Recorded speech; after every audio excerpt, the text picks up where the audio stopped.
Alex Nabasa, a resident in Rubirizi district, said that the weed is almost covering the Horn of Africa on the map of Africa-shaped lake, hence making the lake lose its proud shape that is the key to tourists.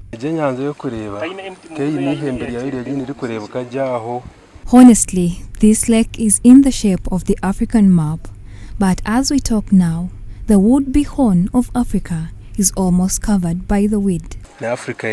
Elia Bright, councillor in Ndagaro Parish in Rutooto Sub-county, said that on top of the lake attracting tourists, it is so precious to many communities as its waters serve very many purposes. That lake you are seeing serves water for domestic use to very many people, but also makes us proud because of the awesome environment. He further made a public outcry to all the concerned authorities to quickly come on board and restore the lake.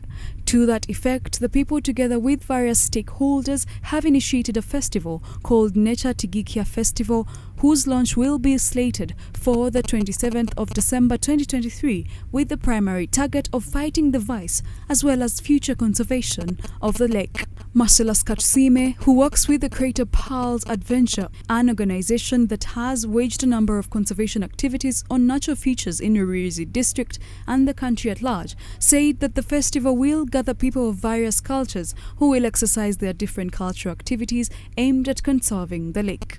On that day, we shall have at least 5 traditional cultural dances that are found in the part of Uganda, Rubirizi.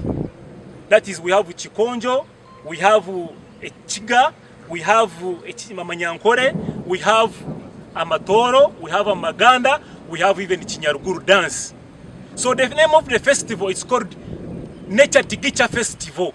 Adventure Rubirizi, the part of Uganda. He also urged the general public to come out and take part in the fight of restoring the shape of the lake. Entire country, that our nature is our future. That's why I say never torture the nature. If you torture the nature will torture the future.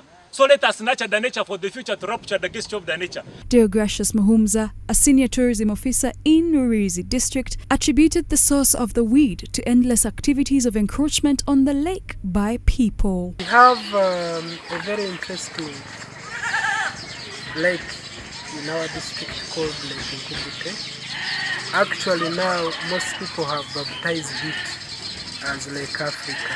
Reason being that map, from the shape, it is a real map of Africa. He, however, unveiled that losing the lake shape will mean losing tourists who come to visit the lake, and therefore called for collective efforts in restoring it. In any case, somehow we've had issues of encroachment, and there is also a possibility that the siltation would have actually led to the development of the soil that supports this kind of vegetation.